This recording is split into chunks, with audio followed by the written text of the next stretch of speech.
Okay, ang payo ko lang sa mga kapwa ko OFW habang tayo o kayo ay malakas pa, bata pa, kaya nyo pang magtrabaho ng matagal sa ibang bansa katulad ngayon ano, nandito tayo sa Hungary. Kasi ang OFW hindi naman habang buhay yan eh.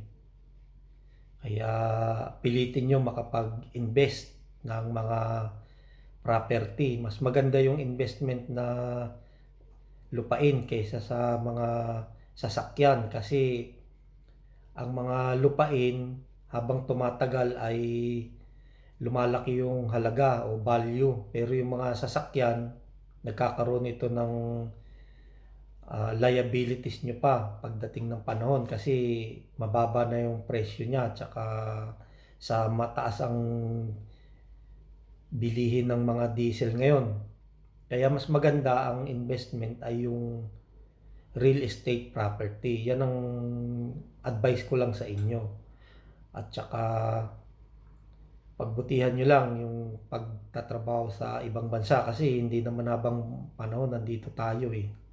O katulad ko, 'di ba? Baka ilang araw na lang malapit na ring umuwi. Pag-uwi sa Pilipinas, wala nang pupuntahan kasi may edad na. Okay? Kaya good luck na lang sa inyo kaysa kayo ay mag-run away. Sikapin nyo rin na makaipon ng pera kung kaya nyo naman na wala kayong ibang sinusuportahan, sarili nyo lang. Huwag yung puro luho, huwag yung puro forma na pag may gustong bilihin, ay bili agad. Kasi hindi maganda yung ganun. Ipunin nyo na lang yung pera nyo kaysa yung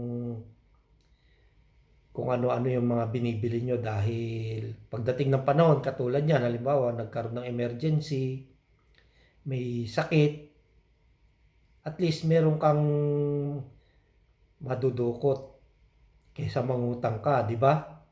Kaya yun ang payo ko sa inyo, pagbutihan nyo lang at huwag nyo kalimutan kung saan kayo nag-umpisa, kung saan kayo nagsimula para sa ganoon maging positive kayo sa inyong mga ginagawa at saka iniisip at higit sa lahat yung mga bagay na hindi makakatulong sa inyo no ng maganda, iwasan niyo na lang katulad nung mga nabanggit ko na sa aking mga dating mga vlogs. Okay?